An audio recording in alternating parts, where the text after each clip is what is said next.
পদার্থ গুরু শঙ্করাচার্য মনে রাষ্ট্রকে শিক্ষা তুমি বানাচ্ছে, কিন্তু গুরুদেব আমার শিক্ষা প্রদান করে দেবা। গুরুদেব যে আমাকে আশ্রম থেকে তাড়িয়ে দিয়েছে মা। আর গুরুদেব আমায় কি বলেছে জানো মা? কি বলেছে বলছে? তার গুরুদেব তুমি কি বলেছে যে তুই এইভাবে দুলায় পড়ে কাঁদছিস?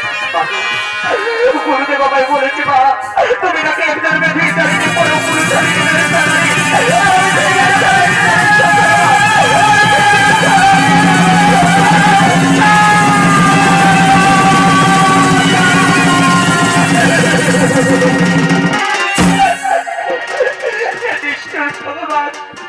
আজ পুত্রের মুখে এই কথা শোনার আগে আমার মৃত্যু হলো না কেন ঠাকুর?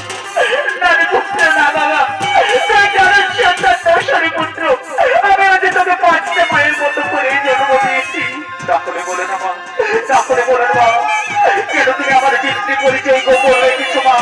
কি আমার পিতা আমার কোন বংশ হয়েছে জন্ম? হরিপুত্র হরিপুত্র আমার, তুই শুনবি বাবা তোর জন্মের কাহিনী। তোর যে একজন সুপুরুষ পিতা ছিল বাবা, তার পিতার নাম হল ত্রিপুরাসু, আর তোর যন্ত্র বংশ হয়েছে জন্ম। তোর পিতা একদিন দেবতাদের সাথে যুদ্ধ করতে গিয়ে দেবাদিদেব ফলা মহেশ্বর ছল করে তোর পিতাকে হত্যা করেছি বাবা। সেদিন থেকে আমি আমার হাতের শাখা চিন্তার শিশুর মুখে ঈর্ষাটা ধান করেছি। পুত্র বয়াছো তাই কি পারবে বাবা তোর পিতৃ হত্যার প্রতিশোধ নিতে? আমি পারবো মা, আমি আমার পিতৃ হত্যার প্রতিশোধ দেবো মা। তাহলে যা বাবা, তোর গুরুদেবের আশ্রমে উপযুক্ত শিক্ষায় শিক্ষিত হয়ে তার পিতৃ হত্যার প্রতিশোধ নিস বাবা, তার পিতৃ হত্যার প্রতিশোধ।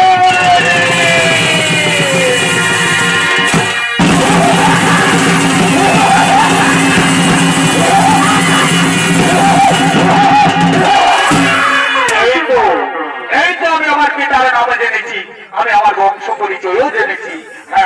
আমি এক্ষুনি ছুটে যাবো আমার গুরুদেবের আশ্রমে,